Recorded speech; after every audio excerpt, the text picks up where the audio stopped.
Are you a young writer curious about how to get published or what it takes to become an editor? Well, welcome to At Work. My name is Toba. Today on the show, we have Troy Onyango, a writer, editor, and lawyer who has been featured on Prairie Schooner, Wasafiri, Kane Prize Anthology, Brittle Paper, and he's won so many awards, I can't even list them all. He's going to be chatting with us today about becoming an editor and some of the biggest mistakes he's seen creators make when it comes to contracts and generally about publishing. Ladies and gentlemen, please welcome Troy. Thank you so much, Toba. Hi, everyone. My name is Troy Onyango. I'm a writer from Kisumu, Kenya. As Toba said, I've been writing all my life. So thank you for having me on your show. Today on the show, we're talking about publishing and how to get your work out there. What are some mistakes you've seen young writers make when it comes to getting published in literary magazines? Be patient with your art.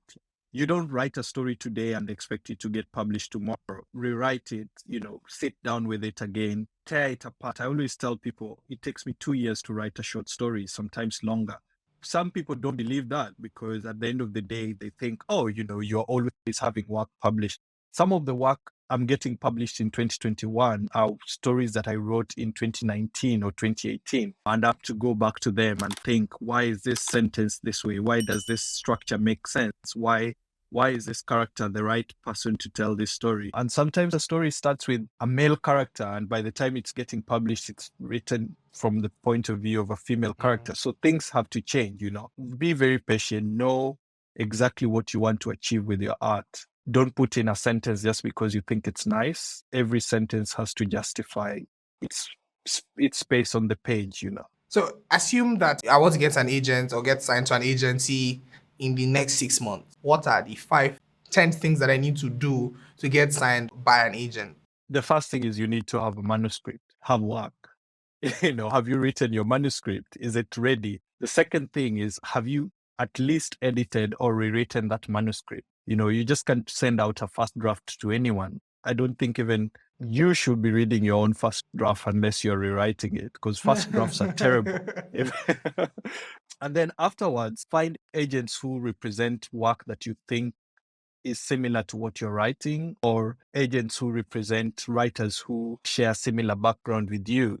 Also, it depends. Do you want your work published in the US or the UK? So it's better to narrow down and say, I want to find an American agent or I want to find a UK agent. So that always helps. So what exactly is a literary agent and how are they or why are they important to a writer? A literary agent is basically an intermediary between you, the writer, and the publisher. Basically, they're your first editor. They go through your work with you before they send it out to a publisher. They have to make sure that it's of the best quality. So they will go through the work with you. They will tell you what they think can be improved on and what they think can make your book more marketable or more publishable. And I think agents are important because they're able to take care of the business side of publishing that most writers are scared of. They leave you, the writer, to focus on the work of the writing. They leave you, the creator, to focus on the creativity aspect of it, and they manage the financial and the publicity and the marketing aspect of your work.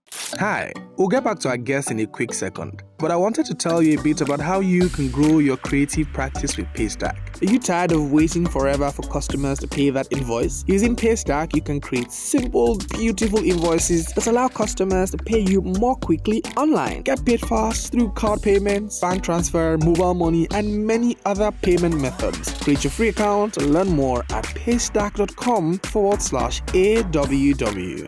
And now, back to the show. So I find it very amazing that you're a lawyer and a writer. What are some basic things to look out for as regards contracts? The first thing to look for in a contract is the exit clause. What are the consequences if this person doesn't perform any duties? The next thing to look for is rights. What rights am I giving away? I've seen people sign away all their rights. You should always make sure that if you're signing a book contract, make sure you know that there's film rights, there's audio rights, there's ebook rights, there's so many subsidiary rights that you have to check out, and you make sure you don't give them away knowingly or unknowingly. When it comes to rights, you also have to check the geographical rights. Are you giving away world rights? I always tell people, never give away your world rights. It doesn't matter how good that contract is, because someone else from Brazil will want to come and buy that work from you, or someone from Australia will want to come and buy that work. So never give away your world rights. I don't care how good that deal is, just never give away your world rights. The third thing you want to check out for in a contract are royalties. Of course, money is important. How much am I being paid? But the problem is most artists run to the royalties first before checking the exit and the rights. So then they end up seeing 6 figures or 7 figures, and then they sign the contract and suddenly they are stuck in this contract. Yes, the deal was good, but 5 years down the line, you no longer like this person or you don't want to work with this person. And then, the time period. How long are you giving away your rights for? There are contracts where they say you're giving away your rights in perpetuity. That's basically forever. So you've given away the rights to your work to one person forever. So if you give perpetual rights to a publisher and they don't feel like selling your book after 10 years, you can't go and tell them, can I give it to another publisher who maybe can try and sell it? No, you're just stuck with that. Cool. So beyond being a writer, you are also on the other side of the table as an editor. So here's the thing. What does it take to become an editor? I think it's just a keen eye. If you read and you think every time you read something, you can tell whether a comma is missing, whether a sentence structure is not working out well, or then, you can push that curiosity further and get into becoming an editor. And an editor's work is not just to see mistakes, it's to see great things in the text as well. Basically, you want to clean around the great things as much as possible so that they shine, rather than leaving them buried beneath 1,000 sentences that writers tend to write.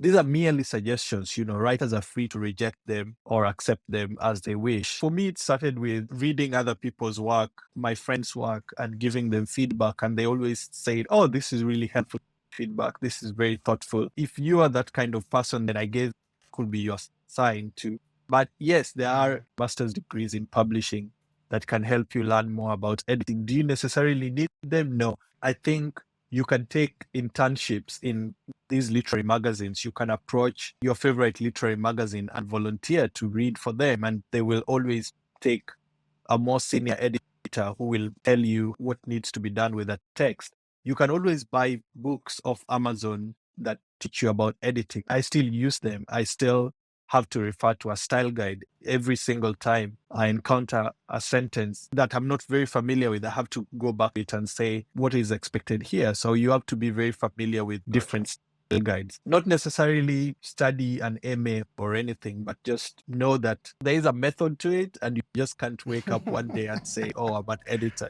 It has to come from a point of knowledge.